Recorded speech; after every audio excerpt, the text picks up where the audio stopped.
ಸುರಪುರ ತಾಲೂಕಿನ ಮತಕ್ಷೇತ್ರ ಮತಬಾಂಧವರು ಯಾವ ಪಕ್ಷಕ್ಕೆ ಒಲವು? ಕಾಂಗ್ರೆಸ್ ಪಕ್ಷದ ಅಭ್ಯರ್ಥಿಯಾದ ರಾಜಾ ವೇಣುಗೋಪಾಲ್ ನಾಯ್ಕ್ ಅವರಿಗೂ ಮಾಜಿ ಸಚಿವರಾದ ನರಸಿಂಹ ನಾಯ್ಕ್, ರಾಜು ಗೌಡ ಇವರಿಗೂ ಯಾವ ಅಭ್ಯರ್ಥಿ ಪರವಾಗಿ ಇದ್ದಾರೆ ಸುರಪುರ ಮತಕ್ಷೇತ್ರದ ಜನರು?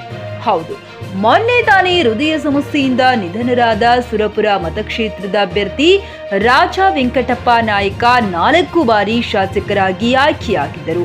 ಅನೇಕ ಅಭಿವೃದ್ಧಿ ಸುರಪುರ ತಾಲೂಕಿನಲ್ಲಿ ಮಾಡಿದ್ದಾರೆ. ಅದೇ ತರ ಮತ್ತು ಸುರಪುರ ತಾಲೂಕಿನಲ್ಲಿ 3 ಬಾರಿ ಶಾಸಕರಾಗಿ ಹಾಗೂ ಸಚಿವರಾಗಿ ನರಸಿಂಹ ನಾಯ್ಕ, ರಾಜು ಗೌಡ್ರು ಸುರಪುರ ತಾಲೂಕಿನಲ್ಲಿ ಅನೇಕ ಅಭಿವೃದ್ಧಿಗಳನ್ನು ಮಾಡಿದ್ದಾರೆ.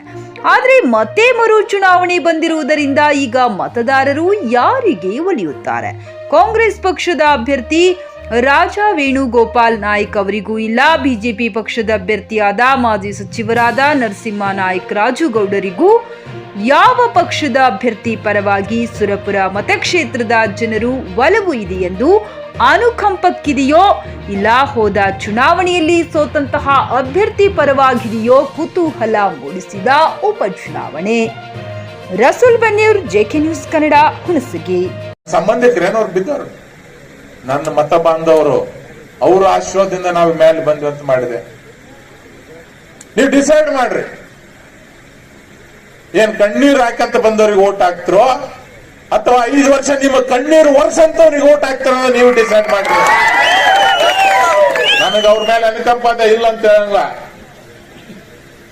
ಹೊರಗಡೆ ಬರ್ತಕ್ಕಂತ ಮಾತಾಡ್ತಕ್ಕಂತ ಪರಿಸ್ಥಿತಿ ಇಲ್ಲ, ಆದ್ರೂ ಸಹಿತ ಏನು ಕಣ್ಣೀರಿಗೆ ಮಾಡ್ಲಾಗ್ಬೇಡ್ರಿ ಅಂತ ಹೇಳ್ತಾರೆ. ಯಾಕೆ ಮನೇಲಿ ಯಾರಾದ್ರೂ ಅದು ಬರ್ತದ? ಇಲ್ಲ, ಬರ್ತದ ಸಹಜವಾಗಿ.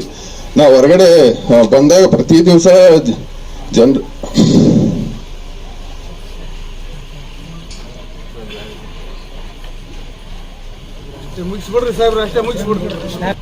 ಈ ದಿವಸ ಅಂದ್ರೆ ಬಂದು ಮೀಟ್ ಮಾಡ್ಬೇಕಾದ್ರೆ ಅವ್ರ ಜೊತೆ ಮಾತಾಡ್ತಾರೆ. ನಮ್ಮ ತಂದೆ single room, double room, AC, ನಾನ್ ಎಸಿ ಸೌಲಭ್ಯ ಹೊಂದಿರುವ ನೀಲಕಂಠೇಶ್ವರ ಲಾಡ್ಜ್ ಇದೀಗ ನಿಮ್ಮ ಹುಣಸಗಿಯಲ್ಲಿ ಲಭ್ಯ. ಹಾಗಿದ್ರೆ ಹಿಂದೆ ಭೇಟಿ ನೀಡಿ. ಬಳಿ ಕಾಂಪ್ಲೆಕ್ಸ್ ಸಿನಿಮಾ ಟಾಕೀಸ್ ಎದುರುಗಡೆ, ಬಸ್ ನಿಲ್ದಾಣ ಹತ್ತಿರ, ಹುಣಸಗಿ. ಹೆಚ್ಚಿನ ಮಾಹಿತಿಗಾಗಿ ಸಂಪರ್ಕಿಸಿ 9325751141 ಅಥವಾ 6362638988.